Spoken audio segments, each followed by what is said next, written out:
Shalom, Bapak Ibu Saudara. Kita teruskan studi kita kristalisasi masih di kitab Amsal, dan kita masih dalam tema pasal 1 sampai pasal 9. Ini bersifat cerita-cerita ya. Nanti kalau pasal 10 nanti selebihnya itu banyak potongan-potongan ya. Nah, mari kita ambil dulu judul ya, tema lah ya, jalan orang benar dibanding jalan orang fasik ya. Nah, jadi kita ambil di pasal 4 ayat 10 sampai ayat ke-27. Ini dibagi 3 ayat-ayat ini. Pasal 10 ayat 10 sampai 13 bicara soal pentingnya guru atau hikmat itu ya. Karena kita tahu ya, Amsal ini mengajarkan hikmat Tuhan. Karena permulanya itu pengetahuan takut akan Tuhan. Jadi ini yang diajarkan ini hikmat Tuhan nih, bukan hikmat manusiawi ya. Ini pentingnya dulu. Baru kemudian ayat 14 sampai ayat 19 itu baru dipertentangkan ya antara jalan orang benar dengan jalan orang fasik. Sekaligus ada peringatannya juga. Nah, baru ayat 20 sebagai bagian terakhir ini sampai ayat 27 itu suatu nasihat yang sangat umum sekali dalam kekristenan, yaitu jaga hati ya. Katakan di sini, jaga hatimu dengan segala kewaspadaan, karena dari situlah terpancar kehidupan. Itu ayat yang ke-23. Nah, sebelum kita mulai membahas jalan orang benar dan jalan orang fasik, kita harus berikan dulu definisi yang jelas. Siapa sih orang fasik itu dan siapa sih orang benar itu? Jangan nanti kalau dalam kekristenan kan umumnya begini nih. Orang benar itu ya yang sudah dibenarkan, justification by faith, ya percaya Yesus benar masuk surga. Jadi yang sudah dibenarkan, sudah lahir baru, sudah ada Roh Kudus, itu nggak mungkin lagi menempuh jalan fasik. Nah, ini yang bahaya nih ya. Nanti kita akan melihat definisi yang Alkitab berikan tentang orang fasik dan orang benar.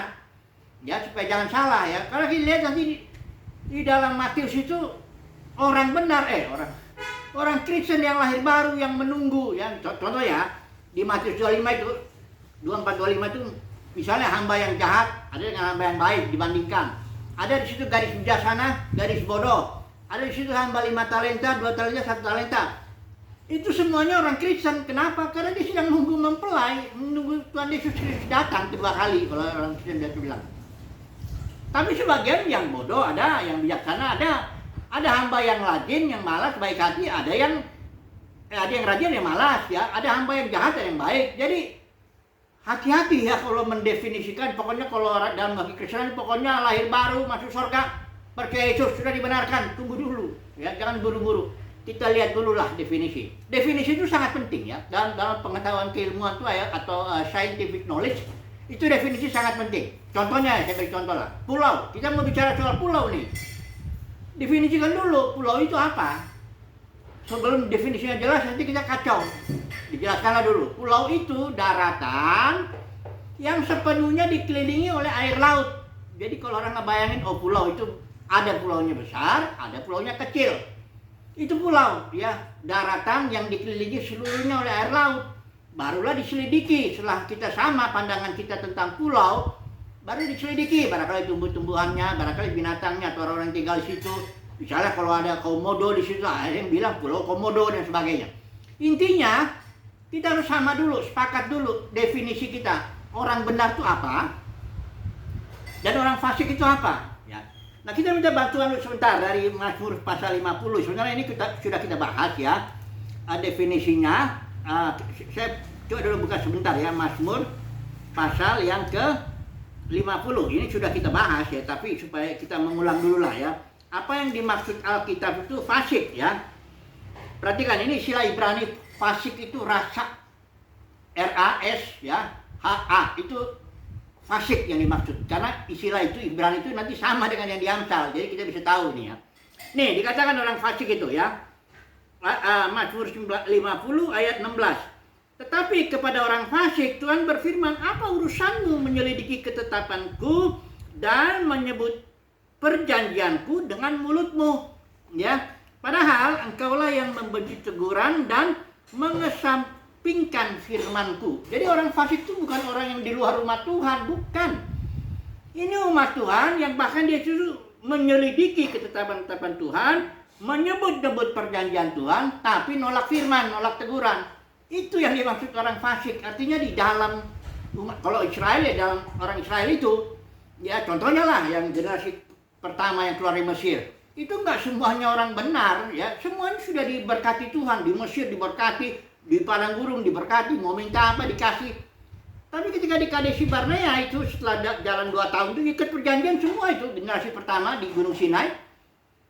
Tapi ketika dia masuk di tanah perjanjian hanya 2 orang itu yang benar. Kaleb dengan Yosua, keluarganya. Yang 600.000 kurang itu enggak ada yang beres, semuanya pemberontak, bersungut-sungut, protes Tuhan sana sini. Itu orang-orang Israel itu, ya. Jadi jangan kita langsung pikir, oh kalau orang benar itu orang Kristen setelah lahir baru sudah di mimbar-mimbar begitu ya. Sementara orang fasik itu yang di luar itu, orang dunia tuh yang belum percaya Yesus, itu kacau itu sudah ya. Kalau sampai definisinya sudah kacau, kita mau ngomong apapun juga sudah kacau. Ya, itu udah nggak sama ya. Oke, jadi menurut Alkitab orang fasik itu adalah umat Tuhan, tapi yang menolak teguran dan mengesampingkan firman Tuhan. Oke, ini yang dari sini ya. Coba dulu kalau kita lihat di kitab Amsal ini. Siapa nih orang-orang apa? Kalau kita lihat konteks ya, Amsal pasal 4 ya, saudara bisa baca itu sendiri, nanti lihat ya. Orang yang benar itu, ini sebagai lawannya ya, orang benar itu dia mau terima didikan. Akan Tuhan mengajar umat Tuhan yang mendisiplin, mereka kayak bapak sama anaknya. Ini semuanya anak Tuhan ini. Tapi orang benar tuh dia mau menerima didikan, dia jaga hati, dia membuang mulut serong, dan akibatnya jalannya seperti cahaya fajar. Kian bertambah terang sampai rembang tengah hari. Sementara orang fasik apa? Ya lawannya aja lah. Nolak didikan, nggak mau jaga hati, ya mulutnya serong, nolak dalik ya kalau ngomong pelintat-pelintut, nggak apa. Dan jalan orang fasik itu dibilang di sini ya. Jalan orang fasik itu seperti kegelapan. Mereka tidak tahu apa yang menyebabkan mereka tersandung. Intinya orang benar pasti akhirnya dia berjalan walaupun dia banyak kesulitannya. Di sini dikatakan itu orang benar itu 7 kali jatuh tapi bangun terus ya. Kalau orang fasik enggak, dia jalan kelihatannya makmur ya, tapi jatuh dia dalam kegelapan dan dia bingung kenapa saya jatuh. Nah, oke. Jadi udah jelas ya, orang fasik dan orang benar sama-sama itu umat Tuhan. Saya beri contoh aja lah dalam konteks dua kekristenan lah.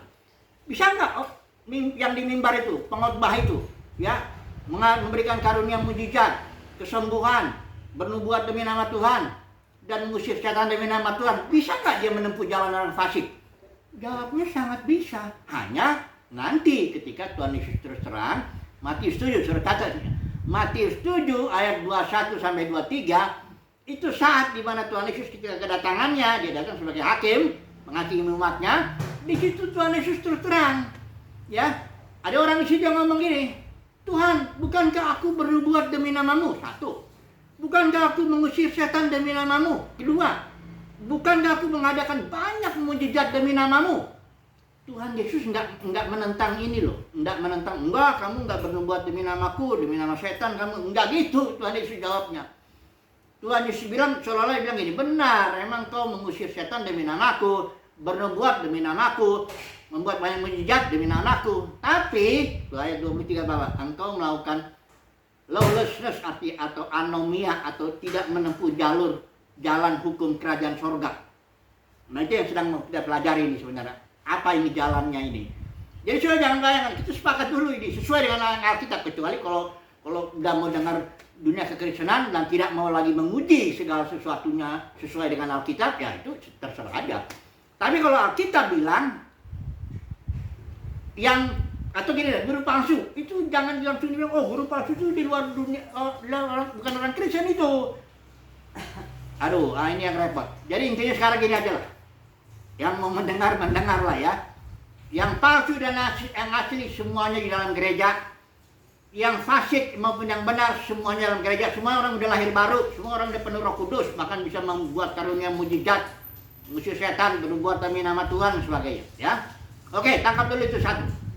Nah barulah kita bicara, kalau gitu jalannya seperti apa yang dibilang jalan orang fasik. Yang seperti apa ya jalan orang benar itu? Ini yang kita mau bahas ini ya, seturut hikmat Tuhan.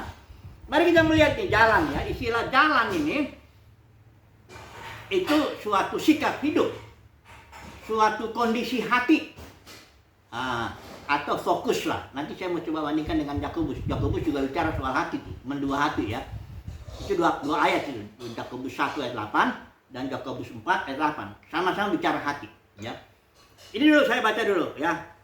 Sebagai kesimpulan daripada perikop ini, yang dibilang begini ya. Karena ini kuncinya nih. Ini kuncinya. Apakah seorang itu benar atau fasik itu di sini, di hatinya.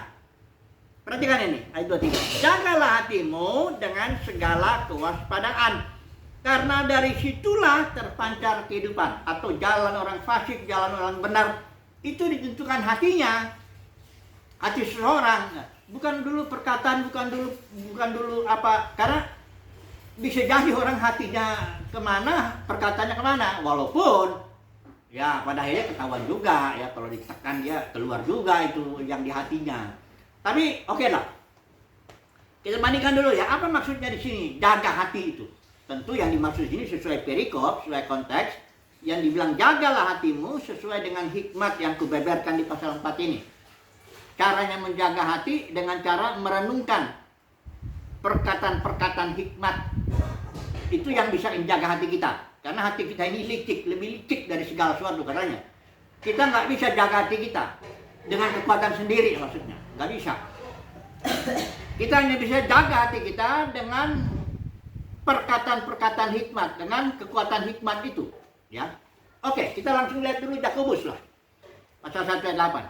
Apa yang dimaksud Yakobus? Orang yang mendua hati tidak tenang hidupnya. Oke, istilah mendua hati ya. Itu sebenarnya di sukos. Istilah Yunaninya di sukos itu, kalau sukos itu suke, itu hidup jiwani. Jadi kalau di sukos itu artinya dua jiwa. Orang yang memiliki dua jiwa itu nggak tenang hidupnya. Saya beri contoh lah begini lah. Karena jiwa kita itu atau hati kita yang bagian dalam ini, batin kita ini dia menimbulkan suatu sikap hati, tujuan, misi, dan visi orang ada di dalam batinnya. Walaupun dia nggak bisa mengungkapinnya, tujuan hidup orang atau visinya atau misinya atau apa yang dirindukan atau fokus orang itu di sini di dalam. Nah, Alkitab yang menjelaskan karena Tuhan membandingkan dirinya dengan Mammon. Jadi nggak mungkin orang jadi hamba Tuhan, hamba Mammon, nggak bisa. Ya. Gimana tahunya? Dari hatinya, dari sikap hidup. Ya, jadi kalau jalan orang fasik itu, sikap hidupnya, fokus jiwanya, atau kerinduan jiwanya, itu emang Mammon, gitu. Itu arah hidupnya, fokusnya. Bisa jadi dia sebagai ya, ibu rumah tangga, bapak rumah tangga, sebagai pengusaha, sebagai pendeta juga bisa. Ya. Dari fokusnya itu uang, jabatan, kemuliaan manusia, emang itu kok. Hatinya itu emang itu, ya. Itulah jalan orang fasik. Fokusnya Mammon.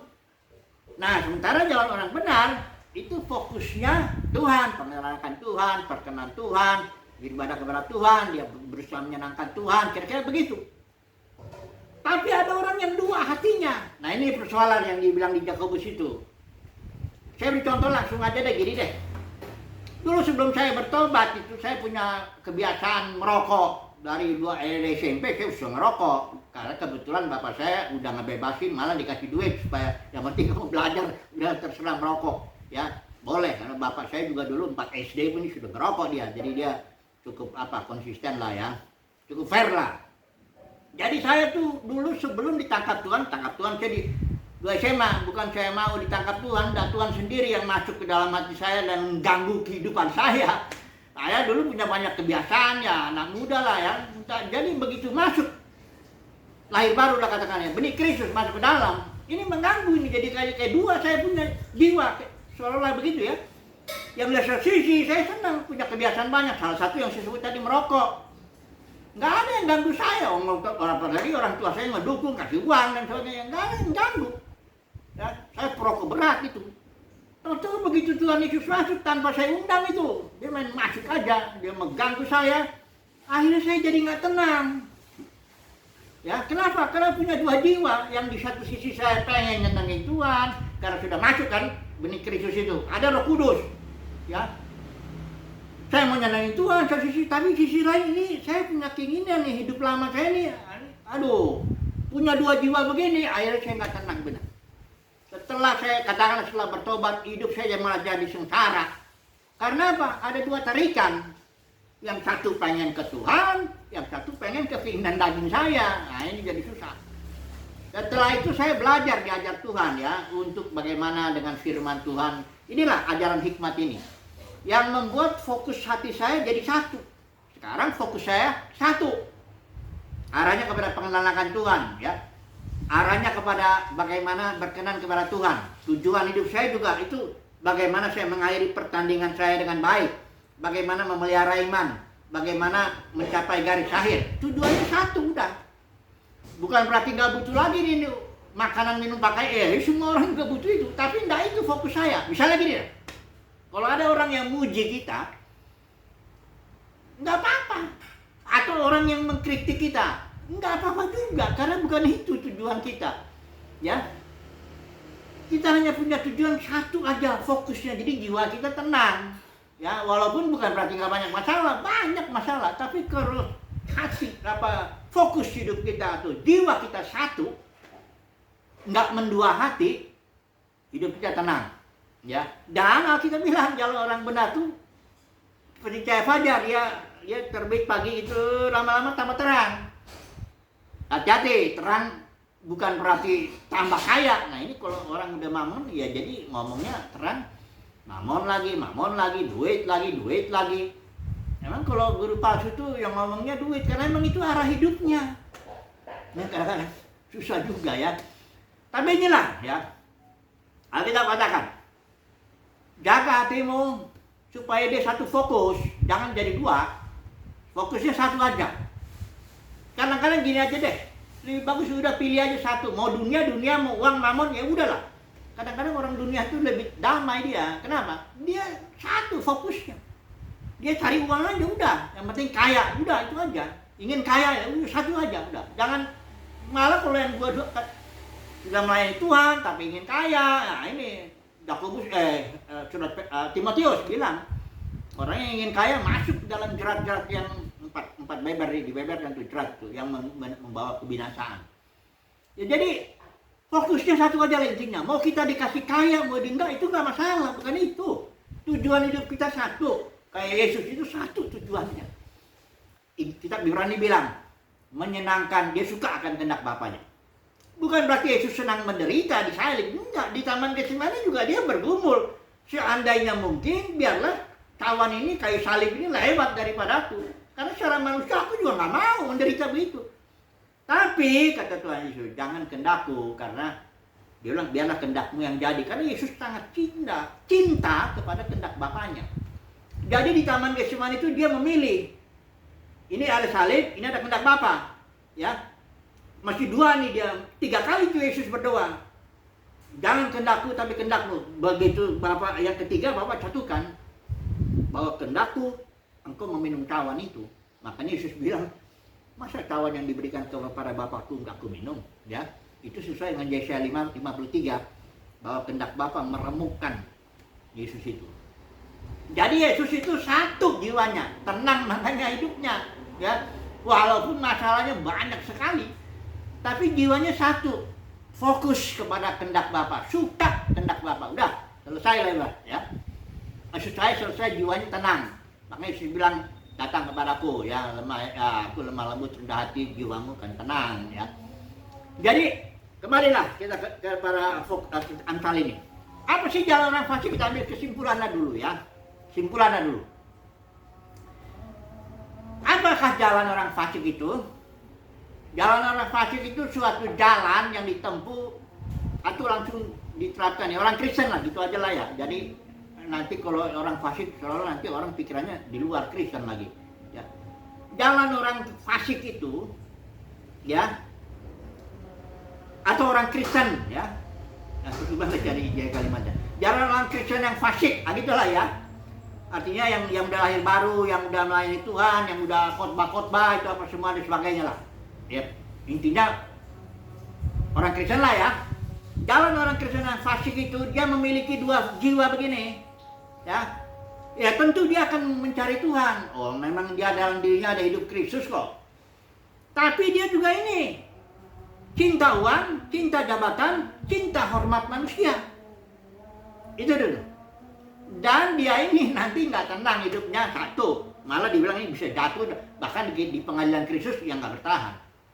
Oke, sekarang jalan yang benar, orang Kristen yang benar apa? Satu, fokusnya udah.